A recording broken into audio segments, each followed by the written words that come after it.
नमस्कार दोस्तों, स्वागत है आपके अपने YouTube channel next study point में।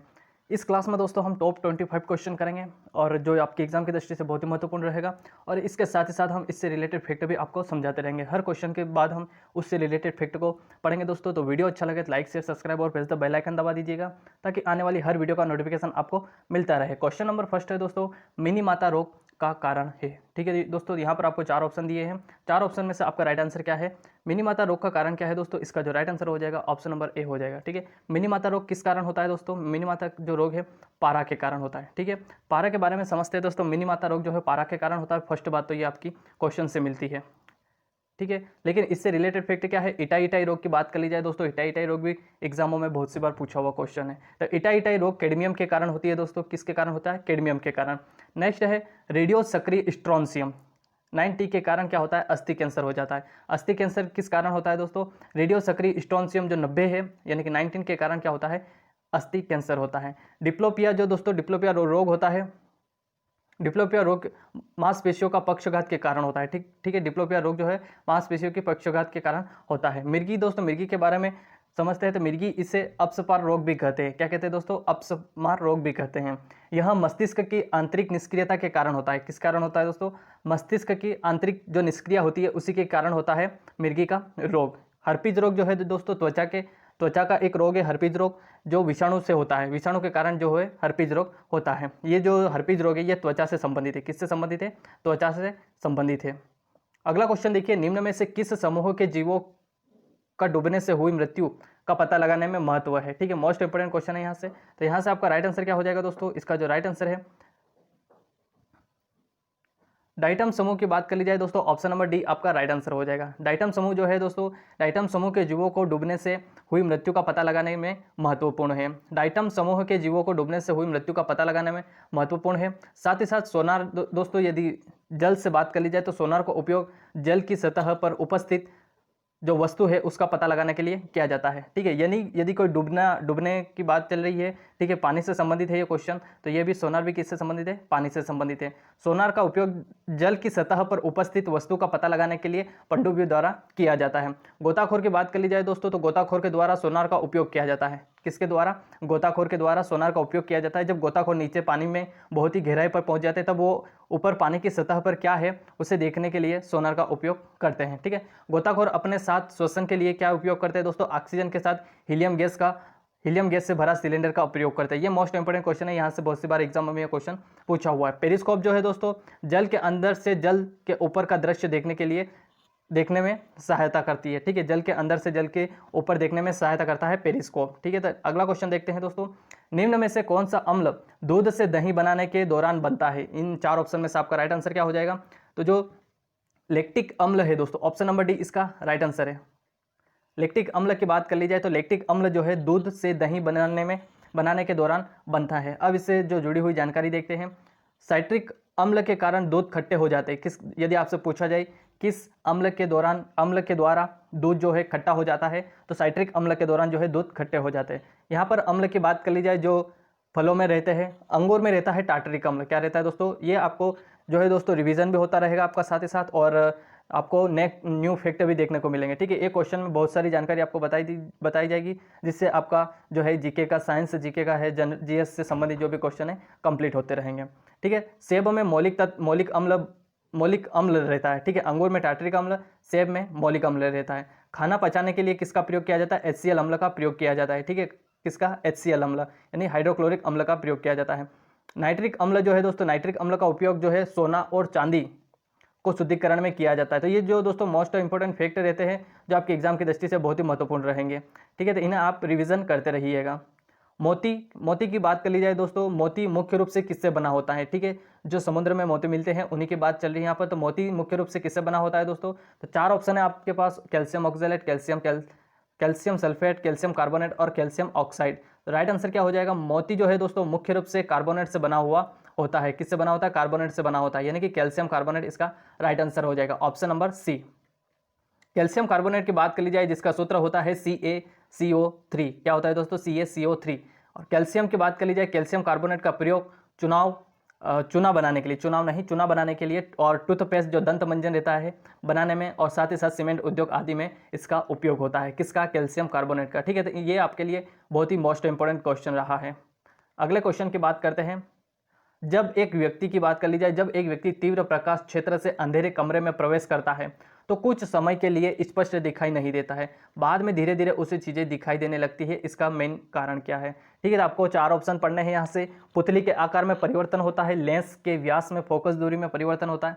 ऑप्शन नंबर सी है रोडोप्सिन का विरंजन, वह पुनः विरेचन होता है, या फिर आंखों का अंधेरे के प्रति कुछ समय में अनुकूलित होना। ठीक है, तो राइट आंसर क्या हो जाएगा इसका जो राइट आंसर है दोस्तों वो हो जाएगा आपका ऑप्शन नंबर डी, इसका राइट आंसर हो जाएगा। इसमें थोड़ी सी मिस्टेक हो गई, ऑप्शन नंबर डी जो है राइट आंसर हो जाएगा। ठीक है, तो ऑप्शन नंबर डी से संबंधित देखा जाए दोस्तों तो इसका मेन कारण जो है आंखों का अंधेरे के प्रति अनुकूल, जो कुछ समय के लिए क्या होता है, अनुकूलित रहती है आंखें। जो प्रकाश के क्षेत्र से जब अंधेरे के क्षेत्र में जाती है तो कुछ समय के लिए अनुकूलित हो जाती है। अगली बात कर लीजिए पॉइंट 2 की, प्रकाशहीनता की स्थिति में काला दिखाई देता है। ठीक है, प्रकाशहीनता की स्थिति में जो क्षेत्र है वो काला दिखाई देता है क्योंकि काला रंग अन्य रंगों का अवशोषण कर लेता है। यहाँ से आपको 2 बातें पता चली है। साथ ही साथ हम तीसरी बात पर चलते हैं। तीसरा जो पॉइंट बनता है अपना, 2 स्वतंत्र प्रकाश स्रोत से निकली प्रकाश तरंगों में व्यक्तिगत घटना नहीं पाई जाती है। ठीक है, 2 प्रकाश स्रोत से निकली यदि कोई प्रकाश तरंगे है तो उनमें व्यक्तिगत घटना नहीं पाई जाती है। अगली यदि बात कर ली जाए, प्रकाश तरंगों का प्रकाशी प्रभाव केवल विद्युत सेक्टरों के विद्युत क्षेत्र के कारण ही होता है। ठीक है, ये आपके लिए 4 मोस्ट पॉइंट रहे हैं जो आपके एग्जाम की दृष्टि से बहुत ही महत्वपूर्ण रहेंगे। ये जो भी दोस्तों पॉइंट में आपको एग्जाम में जो यहाँ पर बताए जा रहे हैं पॉइंट से जो अलग फैक्ट बताए जा रहे हैं, ये आपके एग्जाम में क्वेश्चन पूछे हुए हैं। ठीक है, तो इन्हें आप जरूर पढ़िएगा। अगला क्वेश्चन की बात कर ली जाए, यहाँ पर क्वेश्चन नंबर 6 है, फिटकरी जो गंदा पानी रहता है उसका किस प्रक्रिया द्वारा स्वच्छ करती है? तो फिटकरी जो है दोस्तों ऑप्शन नंबर ए इसका राइट आंसर हो जाएगा। अवशोषण के द्वारा जो है दोस्तों फिटकरी गंदा पानी जो रहता है जहां पर फिटकरी का यूज किया जाता है उसके आसपास के गंदे पानी को अवशोषण करती है, जिससे पानी क्या रहता है, स्वच्छ रहता है। अगली बात कर ली जाए, समुद्र जल को शुद्ध जल में किस प्रक्रिया द्वारा बदला जाता है? तो राइट आंसर क्या हो जाएगा दोस्तों? इसका जो राइट आंसर है वो आप देखिए उत्क्रमण प्रसारण द्वारा, यानी कि ऑप्शन नंबर डी इसका राइट आंसर हो जाएगा। समुद्री जल को शुद्ध जल में किस प्रक्रिया द्वारा जो है बदला जाता है? तो राइट आंसर उत्क्रमण प्रसारण द्वारा।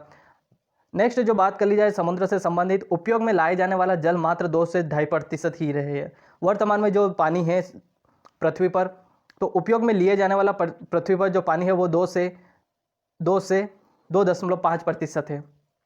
इसीलिए समुद्री जल को पीने और उपयोग करने लायक बनाया जा रहा है। ठीक है, समुद्र का जो जल है वो पीने और उपयोग करने लायक बनाया जा रहा है। समुद्री जल में नमक की मात्रा अधिक होती है।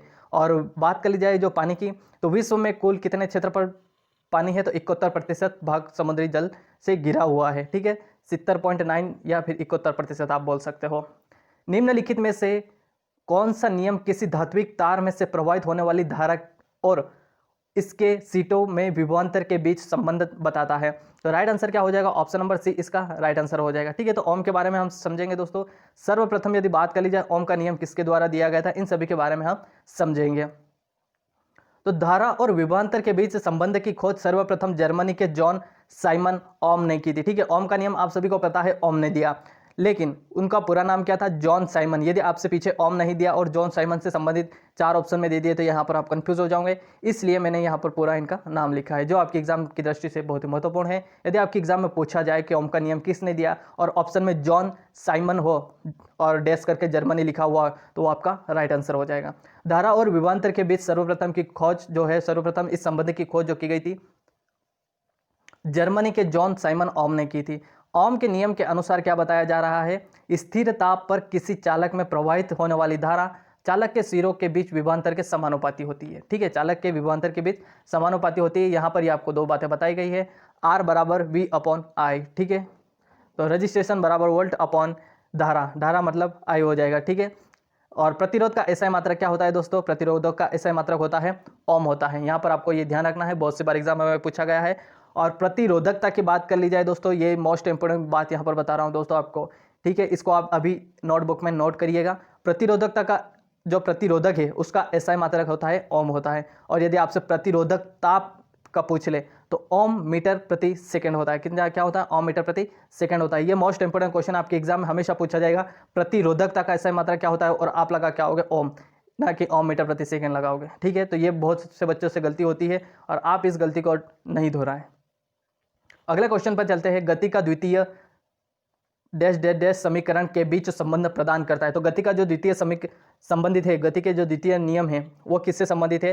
तो वो आपका हो जाएगा स्थिति और समय से। ये आपके एग्जाम की दृष्टि से बहुत ही महत्वपूर्ण क्वेश्चन है। ठीक है, तो गति का नियम जो है किसके द्वारा दिए गए थे? गति के द्वितीय नियम के अनुसार वस्तु के संवेग में परिवर्तन की दर उस पर आयोजित बल के अनुक्रमानुपाती होती है। ठीक है, यहाँ पर संवेग परिवर्तन बल की दिशा में ही रहता है। तो यहाँ पर स्थिति और समय जो दोनों है वो गति के द्वितीय समीकरण से संबंध रखते हैं। गति का जो द्वितीय नियम क्या बोलता है दोस्तों? बल का व्यंजक बोलता है। क्या बोलता है? बल का व्यंजक जो है गति का दूसरा नियम या द्वितीय नियम आप बोल सकते हो, द्वितीय समीकरण भी बोल सकते हो। इस नियम के अनुसार किसी वस्तु पर आरोपित बल उस वस्तु के द्रव्यमान तथा बल की दिशा में उत्पन्न त्वरण के गुणनफल के बराबर होता है। सूत्र आपको यहाँ पर दिखाई दे रहा है, बल का F बराबर ma। यहाँ पर फोर्स और m से हो जाएगा द्रव्यमान, a से हो जाएगा त्वरण हो जाएगा। ठीक है, तो इन सभी बातों को आपको नोट करना है। समझते हैं अगले क्वेश्चन की ओर चलते हुए। स्टील में मुख्यतः एक मिश्रण है। ठीक है, स्टील किस किस का मिश्रण है ये आपसे यहाँ पर पूछा गया है। ठीक है, तो राइट आंसर क्या हो जाएगा दोस्तों? स्टील में आप स्टील की बात कर ली जाए तो यहाँ पर आपको क्या मिलेगा? स्टील के अंदर कार्बन मिलता है। क्या मिलता है दोस्तों? लोहा और कार्बन के साथ मिला हुआ है स्टील। स्टील में मुख्यतः क्या पाया जाता है? कार्बन पाया जाता है। लोहा 0.1 से 1.5 कार्बन के मिश्रण के साथ, मिश्र धातु के साथ इस्पात कहलाता है। क्या बोला जाता है? स्टील यानी इस्पात कहलाता है। ठीक है, लेकिन आपको क्रोमियम और निकेल के बारे में कंफ्यूज है तो यहाँ पर हम उसको भी क्लियर कर लेते हैं। स्टेनलेस स्टील की बात कर ली जाए, कौन सा? Stainless steel.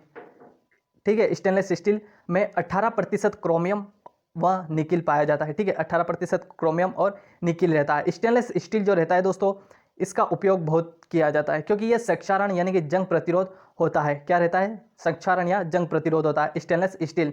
इसमें क्रोमियम और निकिल से रहता है।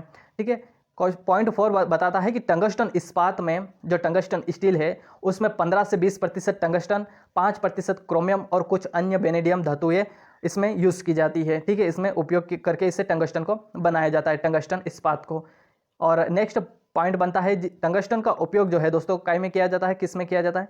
कर्तन मशीन जो रहती है दोस्तों, यानी कि लोहे काटने की मशीन रहती है, उन मशीनों में टंगस्टन का उपयोग अधिकतर मात्रा में किया जाता है। वेधन क्षमता के समान जो रहती है दोस्तों, वेधन के यहाँ पर आपसे पूछा गया है वेगन के समान बनाने के लिए जो है टंगस्टन का उपयोग किया जाता है। तो टंगस्टन से जितनी मोस्ट इंपोर्टेंट जानकारी है इन सभी को आप एक जगह नोट करिएगा। सिलिकॉन की बात कर ली जाए, सिलिकॉन स्टील में 35% सिलिकॉन मिलाया जाता है। क्या मिलाया जाता है दोस्तों? 35% सिलिकॉन मिलाया जाता है। इसका उपयोग ट्रांसफार्मर और विद्युत चुंबक बनाने में किया जाता है। ठीक है, किस किस के लिए किया जाता है दोस्तों? सिलिकॉन स्टील में 35% सिलिकॉन मिलाया जाता है। इसका उपयोग ट्रांसफार्मर और विद्युत चुंबक बनाने में किया जाता है। अगले क्वेश्चन की देखते हुए चलते हैं। आर्यभट्ट का प्रक्षेपण किया गया था। ठीक है, आर्यभट्ट का प्रक्षेपण कब किया गया था दोस्तों? 19 अप्रैल 1975 को आर्यभट्ट का प्रक्षेपण किया गया था। तो राइट आंसर क्या हो जाएगा? ऑप्शन नंबर ए इसका राइट आंसर हो जाएगा। आपके एग्जाम में हमेशा ये क्वेश्चन चर्चा में चलता रहता है। ठीक है, तो अब आने वाले एग्जाम के लिए ये मोस्ट इंपोर्टेंट क्वेश्चन बनेगा। प्रकाश वर्ष यानी कि लाइट ईयर की बात कर ली जाए तो इसकी इकाई क्या है? आप सभी को पता है प्रकाश ईयर किसके लिए यूज किया जाता है? प्रकाश वर्ष, लाइट ईयर, प्रकाश वर्ष और लाइट ईयर दोनों एक ही बात है। ठीक है, तो ये प्रकाश वर्ष और इंग्लिश में बोला जाता है लाइट ईयर। तो ऑप्शन ए समय, बी है दूरी, प्रकाश की गति सी है, और ऑप्शन डी की बात कर ली जाए तो प्रकाश की गति में तुलना में गति। ठीक है दोस्तों, आपको वीडियो यदि फास्ट लग रहा हो तो आप कमेंट बॉक्स में कमेंट करिएगा। नेक्स्ट वीडियो हम जरूर थोड़ा स्लो बनाएंगे। ठीक है, क्योंकि हम आपका समय को देखते हुए चलते हैं दोस्तों, समय अधिक ना होना चाहिए। ठीक है, तो अगला जो प्रकाश ईयर से संबंधित के क्वेश्चन देखते हुए चलते हैं। प्रकाश ईयर जो है दूरी से संबंधित है दोस्तों। इसकी इकाई क्या है? दूरी की इकाई है इसकी प्रकाश वर्ष की। बहुत लंबी दूरियों मापने के लिए प्रकाश वर्ष का प्रयोग किया जाता है। बहुत अधिक लंबी दूरी को मापने के लिए प्रकाश वर्ष का उपयोग किया जाता है। लंबाई का SI मात्रा क्या है दोस्तों? यदि लंबाई की SI मात्रा आपसे क्वेश्चन में पूछ लिया जाए तो लंबाई का SI मात्रक होता है मीटर में होता है।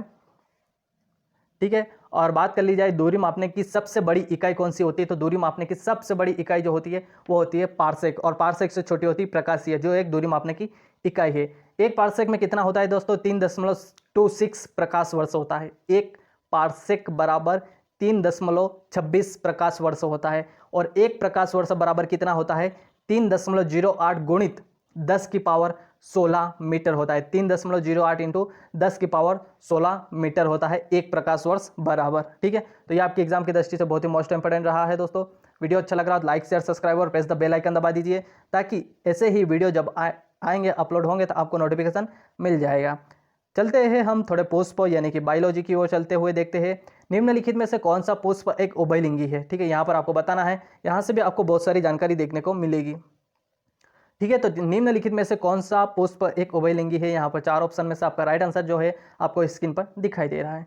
पपीता की बात कर ली जाए दोस्तों, तो पपीता जो है एक उभयलिंगी, यहाँ पर क्या हो गया, पपीता पोस्ट हो गया। ठीक है, तो पपीता जो है एक उभयलिंगी, पपीता पुष्प की बात है दोस्तों, जो क्या है एक उभयलिंगी है।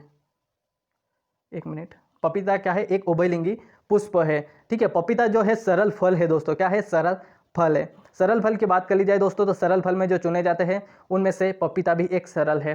पपीता का मध्य भाग खाने योग्य रहता है। ठीक है, क्वेश्चन में पूछा जाता है पपीता के किस भाग को खाया जाता है, तो मध्य भाग को खाया जाता है। शुष्क फल के शीर्ष की बात कर ली जाए तो शिला प्रकार के पौधों में गेंदा आता है। ठीक है, फूलों की बात चल रही है यहाँ पर, तो गेंदा फूल आता है और सूरजमुखी आता है। उसके बाद कंपोजिटी कुल में भी ये आते हैं, सूरजमुखी आता है, गेंदा आता है, कुसुम आता है और डहेलिया। ये 4 फूल आते हैं जो आपकी एग्जाम की दृष्टि से आपसे क्वेश्चन में पूछा जाएगा। कंपोजिटी कुल के पौधों के नाम बताइए। क्रूसीफेरा कुल के पौधों का नाम यदि पूछा जाए तो सरसों, मूली आदि क्या है मोस्ट, यहाँ पर सरसों और मूली जो है क्रूसीफेरा कुल के पौधे हैं। यहाँ पर 2 कुल के पौधे बताए मैंने, कंपोजिटी कुल जिसमें सूरजमुखी, गेंदा, कुसुम, डहेलिया है। क्रूसीफेरी कुल के पौधों के बारे में चलते हैं तो सरसों, मूली आदि हो जाएंगे।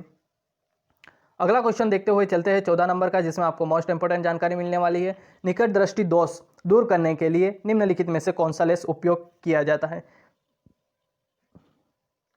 राइट आंसर हो जाएगा आपका ऑप्शन नंबर बी, यानी कि निकट दृष्टि दोष को दूर करने के लिए आपका अवतल लेंस का प्रयोग किया जाता है। यहाँ पर अवतल लेंस नहीं दे रखा है, ये आपकी एग्जाम की दृष्टि से बहुत ही महत्वपूर्ण ऑप्शन रहेंगे। ठीक है, क्वेश्चन तो आपको पता ही है निकट दृष्टि दोष को दूर करने के लिए या दूर दृष्टि दोष को दूर करने के लिए, लेकिन यहाँ पर जो ऑप्शन दिए हुए हैं, ठीक है, क्या दिए हुए हैं, उन्नतोदर, नतोदर, वर्तुलाकर। तो ये पढ़ने में भी बहुत ही ऐसा डिफिकल्ट वर्ड है जिन्हें आप मतलब यदि आप फर्स्ट बार पढ़ रहे हो इसे तो एक चांस आपको समझ में नहीं आएगा। ठीक है, क्योंकि अवतल और उत्तल समझते हुए आए हैं, लेकिन उन्नतोदर और नतोदर ऐसे ऐसे वर्ड यहाँ पर यूज़ किए जाते हैं जो आपके एग्जाम की दृष्टि में पूछे जाते हैं। फर्स्ट की बात कर ली जाए दोस्तों, फर्स्ट पॉइंट है अपना, इसका राइट आंसर नतोदर यानी कि कॉनकेव हो जाएगा, अवतल लेंस हो जाएगा, जो निकट दृष्टि दोष को दूर करने के लिए उपयोग किया जाने वाला लेंस है। इस रोग के व्यक्ति को निकट की वस्तु देख पाता है। हमेशा ध्यान रखना दोस्तों, जो दोष है वो उसे स्पष्ट दिखाई देता है। यदि आपसे दूरदृष्टि के बारे में पूछे तो दूर की वस्तु, यदि किसी व्यक्ति को दूरदृष्टि दोष होता है तो उसे दूर की वस्तु स्पष्ट दिखाई देती है। ठीक है, और यदि निकट दृष्टि दोष होता है तो उसे निकट की वस्तु स्पष्ट दिखाई देगी। ठीक है, लेकिन निकट की वस्तु तो दिखाई देगी लेकिन दूर की नहीं दिखाई देगी। इस रोग से निकट वस्तु का प्रतिबिंब जो है कहाँ बनता है, रेटिना के पीछे बनता है। ठीक है, कहाँ बनता है दोस्तों, रेटिना के पीछे बन जाता है। नेक्स्ट 4 पॉइंट की बात कर ली जाए, इस दोष के निवारण के लिए उपयुक्त फोकस दूरी से उत्तल लेंस का प्रयोग किया जाता है। अगले क्वेश्चन की ओर देखते हुए चलते हैं। यहाँ से आपको सब समझ में आया ही होगा, हृदय कब आराम करता है। आपको पता है दोस्तों हृदय कब आराम करता है। राइट आंसर आपको कमेंट बॉक्स में कमेंट करिए फटाफट। ठीक है, वीडियो को रोकिए और हृदय कब आराम करता है इसका राइट आंसर आप कमेंट बॉक्स में कमेंट करिए। ठीक है, तो आपका जो भी राइट आंसर है वो हम देखेंगे, लेकिन अभी हम क्वेश्चन पर चलते हैं। तो हृदय कब आराम करता है देखते हैं दोस्तों। तो इसका जो राइट आंसर हो जाएगा, हृदय कभी आराम नहीं करता है। क्यों नहीं करता है दोस्तों, तो हृदय यदि आराम करेगा तो मृत्यु हो जाती है। हृदय कभी आराम नहीं करता है। हृदय शरीर का सबसे सक्रिय अंग है जो हमेशा कार्य करता रहता है, हमेशा कार्य करता रहता है। ठीक है, मनुष्य का हृदय 4 कोष्ठ यानी कि 4 स्टोर का बना होता है। मनुष्य के हृदय में क्या होता है, 4 चेंबर रहते हैं। हृदय की मांसपेशियों को रक्त पहुंचाने वाली वाहिनी को कोरोनरी कहते हैं। ठीक है, ये धमनी से संबंधित है। कोरोनरी धमनी जो रहती है, जो मांसपेशियों को रक्त पहुंचाने वाली वाहिनी रहती है। ठीक है, इसमें रुकावट होने पर ही जो हार्ट अटैक आता है दोस्तों, हार्ट अटैक यानी कि हृदयघात जो हो जाता है, वो जो रहती है कोरोनरी धमनी जो रहती है, उसमें हृदय का जो रक्त पहुंचाने का, जो मांसपेशियों तक रक्त पहुंचाने रहता है, तो उसमें रक्त के रुकावट के होने पर हृदयघात यानी कि हार्ट अटैक हो जाता है। क्वेश्चन जो इस से संबंधित 5 नंबर का पॉइंट बनता है, रक्त परिसंचरण की खोज 1628 में विलियम हार्वे ने की थी। किसने की थी, विलियम हार्वे ने रक्त परिसंचरण की खोज। और कब की थी दोस्तों, ये आपसे एग्जाम में पूछा जा सकता है। 1628 में विलियम हार्वे द्वारा की गई थी। ठीक है, अगला क्वेश्चन देखिए दोस्तों क्या बनता है, निम्नलिखित अवस्थाओं में से किस में गीले कपड़े सबसे जल्दी सूख जाते हैं। ठीक है, तो किस में सबसे जल्दी सूख जाएंगे दोस्तों, ये आपको बताना है। तो यहाँ पर आपको जो ऑप्शन दिखाई दे रहा है वही आपका राइट आंसर हो जाएगा। ऑप्शन नंबर डी इसका राइट आंसर है। 20% आर्द्रता के साथ साथ 60% तापक्रम होना चाहिए, जिसमें क्या है, ये एक ऑप्शन पर डिपेंड है कि आपका ऑप्शन क्या बता रहे हैं। ठीक है, तो निम्नलिखित अवस्था में से किसमें गीले कपड़े सबसे अधिक जल्दी से सूख जाएंगे। आर्द्रता अधिक होने पर कपड़े जो है देरी से सूखेगा। यदि आर्द्रता अधिक है तो कपड़े देरी से सूखेगा कपड़े। और यदि वर्षा के मौसम में यही कारण है कि कपड़े सूखने में बहुत अधिक समय लगता है, क्योंकि वहाँ उस समय यानी कि बरसात के समय क्या होता है, आर्द्रता में नमी बढ़ जाती है, यानी कि आर्द्रता बढ़ जाती है। ठीक है, गर्मी में कपड़े जल्दी सूख जाते हैं क्योंकि आर्द्रता कम रहती है और तापमान बढ़ जाता है। ठीक है, तो आपका ऑप्शन नंबर डी इसका राइट आंसर हो जाएगा। ठीक है, ध्यानपूर्वक यदि दोस्तों आप समझ रहे हो तो आपके लगभग ये 25 से आपके 100 क्वेश्चन तक आपका कवर हो जाएंगे। स्वचालित वाहनों में द्रव चालित ब्रेक का इस्तेमाल वस्तुतः किस नियम का सीधा अनुप्रयोग है। ठीक है, किस नियम का जो है द्रव चालित ब्रेक में संबंधित है। ठीक है, तो राइट आंसर क्या हो जाएगा, पास्कल का नियम यह बताता है। ठीक है, और पास्कल के नियम के साथ क्या होता है दोस्तों, द्रव चालित ब्रेक के साथ हाइड्रोलिक प्रेस, हाइड्रोलिक लिफ्ट, एक मिनट, द्रव चालित ब्रेक एक हो गया दोस्तों, दूसरा हो जाएगा हाइड्रोलिक प्रेस, हाइड्रोलिक लिफ्ट, और जो ये तीनों है ये किस पर आधारित है, पास्कल के नियम पर आधारित है। पास्कल का नियम दाब के नियम, पास्कल ने दाब का नियम दिया था। ठीक है, जो दाब का नियम क्या है ये आपको मैंने इससे पिछले वीडियो में बता रखा था। पास्कल और दाब के नियम से जितने भी संबंधित क्वेश्चन बने थे वो आपको बताए थे। ठीक है, तो आप उस वीडियो को भी, इससे पहले वाले वीडियो को भी जरूर देखिएगा। अगले क्वेश्चन की ओर चलते हैं दोस्तों।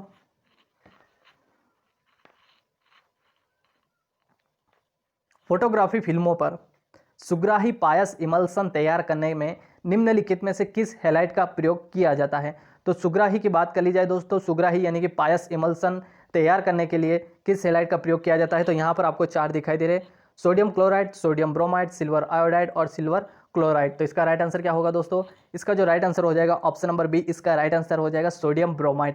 फोटोग्राफी फिल्मों में सुग्राही पायस यानी कि इमल्सन तैयार करने के लिए सोडियम ब्रोमाइड हैलाइड का प्रयोग किया जाता है। अगला क्वेश्चन देखिए दोस्तों, सौर बैटरियों में प्रयुक्त पदार्थ में क्या होता है। ठीक है, तो आप सभी को इसका राइट आंसर पता है, सौर बैटरियों में किसका प्रयोग किया जाता है, लेकिन हम इससे संबंधित और क्वेश्चन भी देखेंगे। इसका जो राइट आंसर हो जाएगा ऑप्शन नंबर बी, सिलिकॉन जो है राइट आंसर हो जाएगा। सौर बैटरियों में क्या होता है दोस्तों, सल्फ्यूरिक अम्ल का सॉरी दोस्तों, सौर बैटरी, हाँ सौर बैटरी सही है, सौर बैटरियों में प्रयुक्त पदार्थ में सिलिकॉन का प्रयोग किया जाता है। नेक्स्ट है, हमारी छोड़ी हुई सांस की हवा में कार्बन डाइऑक्साइड की मात्रा लगभग कितने प्रतिशत होती है। ठीक है, लगभग से आपसे बात कर ली जाए तो क्या हो जाएगा इसका राइट आंसर, हमारी छोड़ी हुई जो सांस है उसमें CO2 की मात्रा जो रहती है 4% तक रहती है। ठीक है, कितना प्रतिशत रहती है, 4% रहती है। अब यहाँ पर देखिए हम पूरा ही मामला समझ लेते हैं दोस्तों। ऑप्शन नंबर ए इसका पहले तो राइट हो जाएगा, 4% इसका राइट आंसर है। सांस द्वारा लगभग 400 ml पानी जो है प्रतिदिन हमारे शरीर से बाहर निकलता है, ये मैंने इससे पहले वीडियो में भी बताया था। ठीक है, इसका एक क्वेश्चन बताया था। उसके बाद अंदर जो ली गई सांस है दोस्तों, एक बार में जो आप अंदर ली गई सांस है वो पूरी सांस में 98.09 78.09% क्या रहेगा, आपका रहेगा नाइट्रोजन, 21% रहेगा ऑक्सीजन और 0.03% रहेगा CO2 यानी कि कार्बन डाइऑक्साइड। ठीक है, CO2 रहेगा। लेकिन जब ये अंदर क्रिया होने के बाद जब ऑक्सीजन जो सांस ली गई है, ऑक्सीजन नहीं जो सांस ली गई है वो फेफड़ों द्वारा जब बाहर छोड़ी जाती है तो उस समय क्या होगा, बाहर निकली वायु में 78.09 यानी कि नाइट्रोजन का कोई कुछ भी नहीं हुआ, जैसा अंदर गया वैसा ही नाइट्रोजन गैस बाहर निकल के आ गई। लेकिन 17 ऑक्सीजन यानी कि ऑक्सीजन में कितने प्रतिशत की कमी हुई, 4% की कमी हुई, और ये ऑक्सीजन किस में बदल गई, CO2 में बदल गई। यानी कि CO2 में क्या रहेगा, 4% CO2 के साथ हमारी सांस बाहर आ गई है। रक्त के थक्के जमने का कारण क्या है, यहाँ पर ऑप्शन जो दिए गए हैं इसके अनुसार आपको बताना है रक्त का थक्का जमने का मेन कारण क्या है। तो राइट आंसर जो हो जाएगा ऑप्शन ए यानी कि थ्रोम्बिन। लेकिन इससे संबंधित यदि क्वेश्चन घुमा के पूछा जाए तो वो भी आपको सोल्व कर दोगे, क्योंकि आपके सामने पूरा रक्त के थंबे से संबंधित क्वेश्चन है। ऑप्शन नंबर ए थ्रोम्बिन इसका तो राइट आंसर हो जाएगा। रक्त के थक्का जमता है, वो जमता है थ्रोम्बिन के कारण। ठीक है, रुधिर प्लाज्मा में प्रोथम्बिन, ठीक है, यहाँ पर थ्रोम्बिन के साथ प्रोथम्बिन और फाइब्रिनोजन का निर्माण जो है यकृत के विटामिन के की मदद से होता है। ठीक है, तो मोस्ट इंपॉर्टेंट यहाँ पर विटामिन की भूमिका रहती है, विटामिन के की भूमिका रहती है। विटामिन के जो रहता है थक्का जो है रक्त के जमने में सहायता करता है, ठीक है। विटामिन के है रक्त का थक्का जमने में सहायता करता है। सामान्यतः रक्त का थक्का 2 से 5 मिनट में बन जाता है, ठीक है। जो नॉर्मल शरीर यदि उसमें कोई कमी नहीं है, हष्टपुष्ट है, तो उसमें सामान्यतः रक्त का थक्का 2 से 5 मिनट में बन जाएगा। रक्त थक्का बनाने के लिए अनिवार्य प्रोटीन की जो है फाइब्रिनोजन रहता है। कौन रहता है? फाइब्रिनोजन। तो आपका इसका राइट आंसर क्या हो जाएगा? ऑप्शन नंबर ए इसका राइट आंसर हो गया। क्या हो गया? थ्रोम्बिन। अगले क्वेश्चन की ओर चलते हैं हम, तो देखते हैं कौन सा है। कान की हड्डियां के पास चलते हैं। हड्डियों के बारे में भी हम यहाँ पर बहुत सारी चीज़ें को देखने को मिलेगी। कान की हड्डियों के बारे में कितने हैं? तो 6 हड्डियाँ होती है। आप सभी को पता है कान की हड्डियाँ कितनी होती है? 6 हड्डियाँ होती है। अब यहाँ से हम कुल बातें को समझेंगे, कुल कितना क्या मामला है हड्डियों से जुड़ा हुआ, ठीक है। तो पहले हम समझते हैं कान में कुल कितनी हड्डी होती है। तो 6 हड्डी होती है। कान में कुल कितनी हड्डियाँ होती है? 6 हड्डियाँ होती है। ये आप स्क्रीनशॉट लेकर आप इसको एक बार जरूर पढ़िएगा, स्टेटस लगाइएगा, ताकि ये क्या है सभी को पता चले।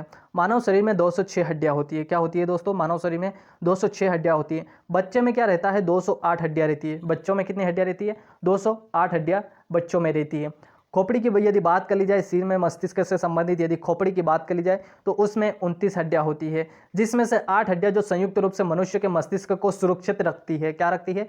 8 हड्डियां जो रहती है संयुक्त रूप से मनुष्य के मस्तिष्क को सुरक्षित रखती है। दोनों हाथ पैर मिलाकर कितनी हो गई दोस्तों? 118 अस्थियां, यानी कि 118 हड्डियां रहती है दोनों हाथ पैर मिलाकर। पैर के जो तलवा है दोस्तों, पैर का जो तलवा है, सबसे नीचे वाला भाग जो तलवा है, उस तलवे में 10 हड्डियां होती है, जिससे मेटाकार्पल्स बोला जाता है। क्या बोला जाता है? मेटाकार्पल्स। और जो हाथ की हड्डियां रहती है उसे कॉर्पल बोला जाता है, हथेली से संबंधित, ठीक है। घुटना में 2 हड्डियां होती है, और 2 हड्डियां को जो पटेला रहता है दोस्तों घुटना में, तो वो पटेला कहते हैं, ठीक है। मनुष्य में शिशु अवस्था में कुल 380 नहीं है, 380 हड्डियां पाई जाती है, ठीक है, जो बाद में जुड़कर 206 तक हो जाती है। कितनी हो जाती है? बाद में जुड़कर कितनी हो जाती है? 206 हड्डियां होती है, ठीक है। जब शिशु अवस्था रहती है तब अधिक हड्डियां रहती हैं। हड्डियां के सिरों पर पाया जाने वाला इलास्टिक भाग उपस्थिक द्वारा निर्मित होता है। किसके द्वारा निर्मित होता है? उपस्थिक द्वारा। इनमें से सबसे छोटी हड्डी जो है मनुष्य की कान की हड्डी रहती है स्टेपिज हड्डी, और सबसे बड़ी हड्डी की बात कर ली जाए तो जांघ की हड्डी रहती है, जिसे फीमर कहा जाता है। क्या कहा जाता है? फीमर कहा जाता है। हड्डियों से हड्डियों को जोड़ने को क्या बोला जाता है दोस्तों? हड्डियों से हड्डियों को जोड़ना है, यानी कि अस्थि से अस्थि को जोड़ना है, तो उसे लिगामेंट बोला जाता है। क्या बोला जाता है? लिगामेंट। और यदि हड्डी से मांसपेशी को जोड़ना रहता है, उससे बोला जाता है टेंडन बोला जाता है। क्या बोला जाता है? टेंडन। अगले क्वेश्चन की ओर चलते हैं।